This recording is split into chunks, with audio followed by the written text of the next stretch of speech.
hello to all my genies. Thank you for being here. I'm super excited to share this video. I had strep throat a couple of days ago. I feel better now, but you're gonna hear that in my voice. I did something different with my channel in December. I changed my topic that I was talking about, and my subscriber account went from about 150 to about a little over 300 today.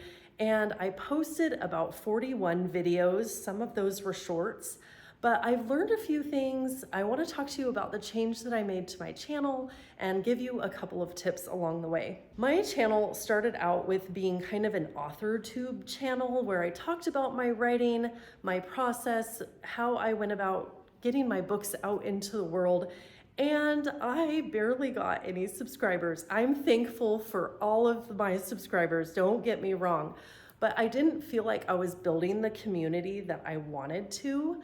And I also didn't feel like I was being quite true to myself because while writing is a passion of mine, I like to combine kind of some other parts of my life with that, like my manifesting techniques that I use, and some other ways that I like to get ideas about how I write. I decided to make a change early in December when I went to Disneyland with my family, and I thought, you know what? There's so many people in Disneyland, they're all happy. The energy's gonna be up really high there, so what if I try and manifest in Disneyland?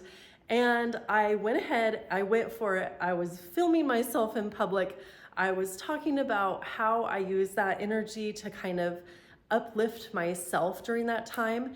And even though it's not like I've had thousands of views on that, for me, that was such a starting point to this shift in my channel. I got so many ideas from that trip. And to me, that was how I knew that I had made the right switch in changing my niche. So this is point number one. If you're kind of unsure of what to talk about and you're not really getting ideas with what you've explored so far, and then all of a sudden you change it and you get tons of ideas, obviously that's the thing that you're supposed to be doing. I see some comments, this is the reason why I'm saying this. I see some comments on YouTube of people saying, oh, I'm not really sure what my niche should be. Well, if you're getting ideas and you see some other channels like that, you want to go with that topic, because if that's something that you're passionate about, it will come through your energy and how you show up on the camera. You'll be able to talk about it more flowy. And like I said, you just won't run out of any video ideas. Once I made this switch, I got about 75 ideas, and that's why I posted so much in December, is because I had a little bit of extra time. And I thought, you know what? I'm not gonna wait until next week to post that video. I'm doing it now. The other thing I'm really glad that YouTube is now forgiving of is not having super edited videos. I don't have a ton of time to edit, and I'm finding that these freeform kind of talkative videos are doing just fine. And then you just edit out some of that dead space. I use an app on my phone called Filmora, and this lets me do a video so fast. I can edit a video in about 20 minutes and just come out here and say what you need to say. And now I'm gonna have that song in my mind. This next tip kind of goes along with my manifesting side, but try and record your videos when the intuition of that idea strikes.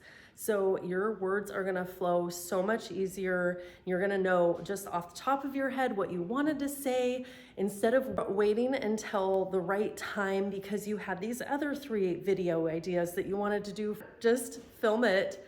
And I know I get a lot of these ideas when I'm trying to sleep now, so I have to type them out and then These next couple of tips are about being active on YouTube. And this is something that I wasn't really doing before when I was kind of doing AuthorTube, just about my writing, is I would film maybe 1 or 2 videos per month and then wonder where my community was. And it doesn't really work like that. People want to hear you. And this is the next tip. If you are doing this, you want to be seen and you want people to hear you. And once you have that community, they subscribed for a reason. Like, they want to see your videos. So make sure to be active a couple of times a week. I know you've heard this before, but sometimes people are like, well, I really want to do that. Then do it. Go ahead and record your videos and put them out there. Number 8 is don't forget to engage. When your community makes a post, obviously you're going to respond to them, but one way that I've found that I've gotten some subscribers is commenting on other videos. And all I say is, hey, this was a great tip. I'm going to use it this way, because let's say it was a YouTube video saying how to get more views. And then the person who has that channel said, let me know in the comments how you're going to use this. So I do. And then I get more subscribers that way. I think I said the wrong number before. This is number 6, and that's don't wait to be perfect. And like today, my background still isn't perfect. My lighting isn't perfect. I have a microphone coming and my voice sounds like I'm sick, because I am.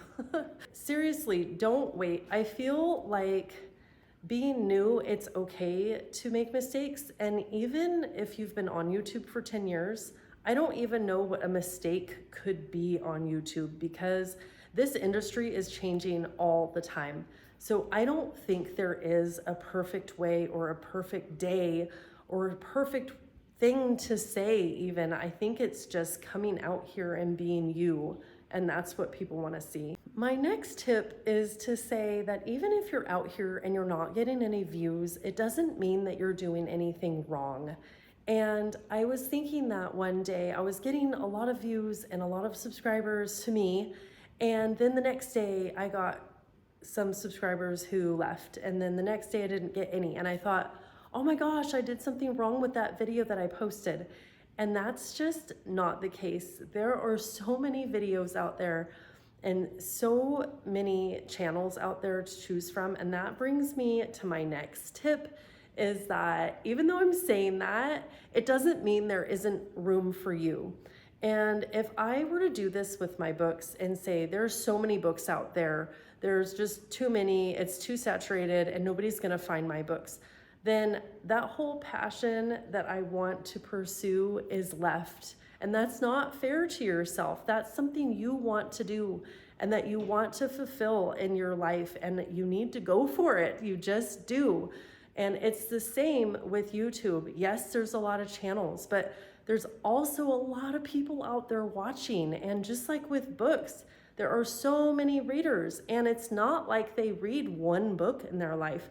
They might be reading 1 or 2 or 3 books a week. And the same with YouTube. They're watching several videos per day. I mean, I know I am. Don't let that scare you. It just means that there's room for everybody, because look at everybody who is on here already. My last tip before I get to a couple of bonuses is don't quit. Okay, just don't give up. There are so many things that you can do to help improve your videos. I'm not perfect on here, you can probably see that, but the more you do, the more you'll feel more confident. And yes, there's the thumbnail and there's your title and there's your description, but try and find a good balance of what you can do right now. And the more you do it, just the better you'll do. I wasn't really planning on this video being like, hey, here are some tips on YouTube, because there are so many of these videos out here, but this is just what I've experienced over the last month. I'm super excited to keep going, and I do have some things that over the last month have surprised me and that I wanted to share. So one is that sometimes people subscribe to you, so you will subscribe to them, and then they unsubscribe from you because you can't see that part. That's what naive little me kind of discovered a little bit the hard way, is that I logged on one day and I was 10 subscribers less than I was the day before. And I was like, there must be something wrong. I don't know what happened. And then Beacon of Light, she let me know that, hey, this kind of happens. And I had no idea. I was not expecting all of the positive support that I've gotten. Seriously, this community that I have and YouTube in general has been so positive and warm and welcoming, and I'm so thankful for that. And I know people say, yeah, there's haters and everything, And I've seen that a little bit in videos over time, but for the most part, I feel so welcomed here, and I love this platform for building a community. And yes, I have a couple of admirers and people who have proposed, and that's okay. I'm just kind of taking it all in fun. So if you get that, just know it might happen. Going forward with my channel, I'm not gonna be posting every day. I might post 2 or 3 longer videos a week and then a couple of shorts throughout the week and some posts. And I would love to go live 1 day a week. I think that's gonna be Tuesday at 4 o'clock Pacific time, probably just for a half an hour because my family eats at 5, like on the dot. And I'm gonna be talking about my ways to stay motivated, doing the thing that you want to do, following your dreams, following what lights you up and what you're passionate about. Mine is writing, so I am gonna be showing some of my writing journey because I like to show how these tips, how I apply them to my writing and my author career, and how some of them really have worked. Like the video about how everything I wrote in my scripting letter came true. That was just amazing, and sharing it with you has just given me such a boost, and I love being here. I love that you're here, and thank you for watching, and I'll see you next time.